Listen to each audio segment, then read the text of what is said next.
The college football season is just days away from kicking off. Here in this video, I will be ranking my top 10 quarterbacks in college football for the 2021 season. These rankings are purely my opinion based off their play in previous seasons and my projections for them in 2021. Kicking things off at number 10, we have Dillon Gabriel from UCF. The junior last season completed 60% of his passes, threw for 32 touchdowns, just over 3,500 yards, and only 4 interceptions. You know he's going to put up big numbers in Gus Malzahn's offense. He's an efficient passer, and I would expect his rushing numbers to improve under Malzahn. On to number 9, and we have Brock Purdy from Iowa State. Last season, he took a bit of a step back statistically. He threw for only 2,750 yards and 19 touchdowns, as opposed to 3,982 yards with 27 touchdowns back in 2019. He struggled with turnovers at times last season, particularly in the Big 12 championship game against Oklahoma, where he threw 3 interceptions. However, Purdy is an experienced passer and a capable runner. He led Iowa State to a 9-3 record and a victory in the Fiesta Bowl over the Oregon Ducks. Purdy gets all of his major weapons back this season, most notably at running back, an All-American and Heisman hopeful Breece Hall. He also gets Xavier Hutchinson back out wide. He gets his big tight end Charlie Kolar back. Purdy is an experienced passer and a very capable runner, and he is one of the biggest reasons why Iowa State has so much hype going into 2021. At number 8, we have one of the most electrifying players in college football, dating back to his days at Houston, and it is none other than Miami quarterback D'Eriq King. King is entering his 6th season of college football. He is taking advantage of the extra year of eligibility due to COVID-19. Last season for the Hurricanes, and his first season at Miami, King tossed for just over 2,600 yards, also had 23 touchdowns. He added over 500 rushing yards and 4 TDs on the ground. The biggest question mark for King is just how healthy is that knee. Remember, he tore his ACL back in December in Miami's bowl game. However, all reports coming out of Miami are that D'Eriq King is 100% ready to go for week 1, and they're going to need him to be special because they're taking on none other than Alabama. At number 7, we have Matt Corral, the junior quarterback from Ole Miss, and Matt Corral can absolutely rip it. He actually led all of college football last season in total offense. He threw for over 3,000 yards and 29 touchdowns. He also added over 500 yards and 4 touchdowns on the ground. The biggest problem for Corral has been turnovers. Last season, he threw 14 interceptions.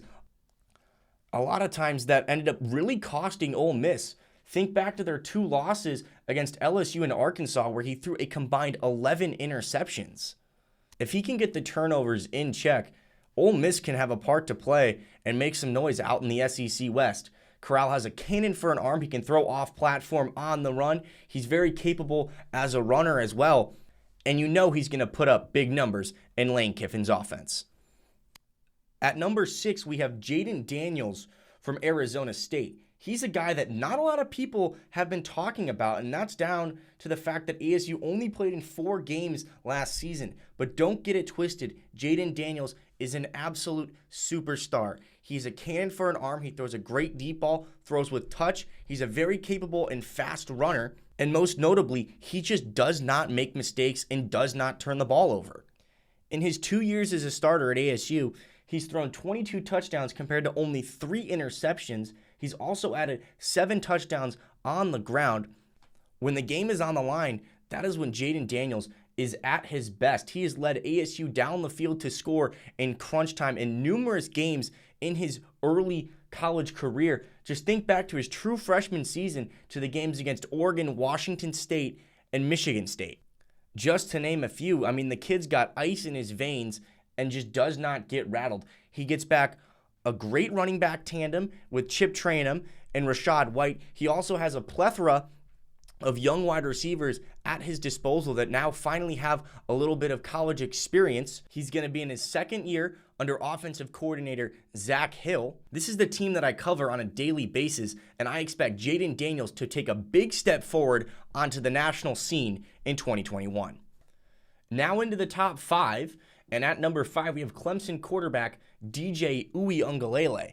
And before you guys start asking, the reason DJ's on this list and guys like Bryce Young and CJ Stroud aren't is because we've seen DJ do it in competitive games.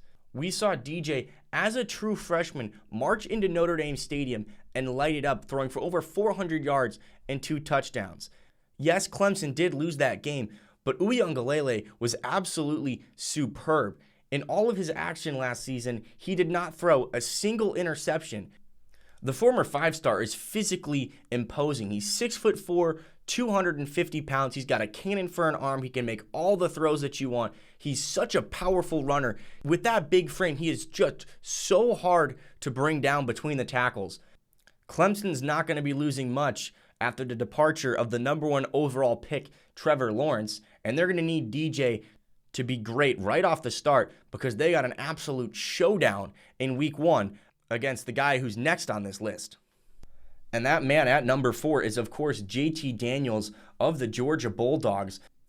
When JT took over the starting job after finally being cleared medically to play following his ACL tear from his time back at USC, we saw a completely different Bulldog offense. In his 4 starts at the back end of last season, we saw him throw for over 1,200 yards and 10 touchdowns compared to only 2 interceptions. JT's got all the talent in the world. He can make all the throws you want. He's got great pocket awareness. And now that that knee is fully healthy, his mobility is going to improve just slightly now that he has the confidence in that knee. And that slight margin could be the difference between getting a pass off or picking up a first down here and there that he would not have been able to last season. And Georgia finally believed that they have the quarterback to take them to the next level. And that next level is winning a national championship. Kirby Smart and Todd Monken have said they've completely revolutionized the Georgia offense around JT Daniels. And that new offense is going to get put to the test in the toughest way possible in week 1 against Brent Venables' Clemson defense. And at number 3, we have Kedon Slovis, the man who actually stepped up when JT Daniels went down at USC and just balled out, throwing for 30 touchdowns and over 3,500 yards as a true freshman. He then backed it up in 2020, throwing for 1,900 yards and 17 touchdowns in only 6 games. And there's a reason why a lot of experts are saying he's going to be the first quarterback taken in next year's draft. He can make all the throws. He's very slippery within the pocket, very similarly to the way that Joe Burrow was. Not quite necessarily mobile to run, but mobile to throw the ball downfield. And most importantly, he's probably the most accurate passer in all of college football. He's going to put up big time numbers in Graham Harrell's air raid offense this season. He's got Drake London on the outside, who, let me tell you, is an absolute superstar in the making. Slovis is losing his left tackle, Elijah Vera Tucker, who just went in the first round of the NFL draft. However, he's returning all 4 of the remaining offensive line starters. He gets Vavae Malepeai back. They get Keontae Ingram, a coveted transfer from Texas. And if they can give USC any kind of a running game, all I can say is watch out. And at number 2, we have Spencer Rattler from the University of Oklahoma, the second straight Arizona native on this list after Kedon Slovis.